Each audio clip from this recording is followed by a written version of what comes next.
آج کی نیکی تہجد کے وقت وہ جائے نماز پر بیٹھی زاروں قطار رو رہی تھی۔ اس کی ہچکیاں بلند سے بلند ہوتی جا رہی تھی، اس کی آنکھوں سے آنسوؤں کا ایک سمندر جاری تھا جو اس کے وجود کے ساتھ ساتھ جائے نماز کو بھی بھگو چکا تھا۔ لال آنکھوں سے گرتے ہوئے آنسو، کپ کپاتے ہونٹوں کے ساتھ وہ اپنے رب سے مخاطب تھی۔ کبھی اذیت بڑھتی تو سجدے میں گر جاتی، پھر بے قرار ہو کر اٹھتی، ہاتھوں کو رب کی بارگاہ میں پھیلا دیتی۔ کبھی روتے روتے سسکتی اور اپنی چادر کو رب کے حضور پھیلا دیتی، کبھی ہاتھوں کو جوڑ کر التجا کرتی۔ اس کا کانپتا وجود بہت شدت سے اپنے رب کے لیے اس سے کچھ مانگ رہا تھا۔ شدت غم سے سجدے میں گر کر رونے لگی، پھر اٹھی اور اپنے رب سے التجا کرنے لگی، یا رب۔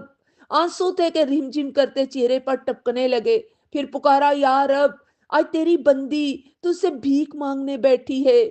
یا رب، میں گناہ گار ہوں، سیاکار ہوں، زندگی میں بہت گناہ کیے، مگر آج تیری رحمت کی امید لگا کر تیرے در پر آ گئی۔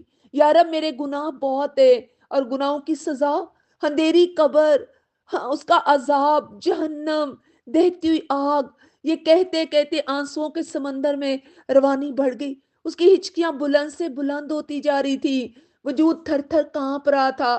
اس نے ہاتھوں کو رب کے سامنے جوڑا اور رب کو پکارا، یا رب، میں جانتی ہوں تو رحیم ہے، تو کریم ہے، اپنی شان رحیمی سے مجھے بخش دے۔ ہاں، یا رب، موت کے بعد قبر ہے، پھر حشر ہے، پھر حساب ہے۔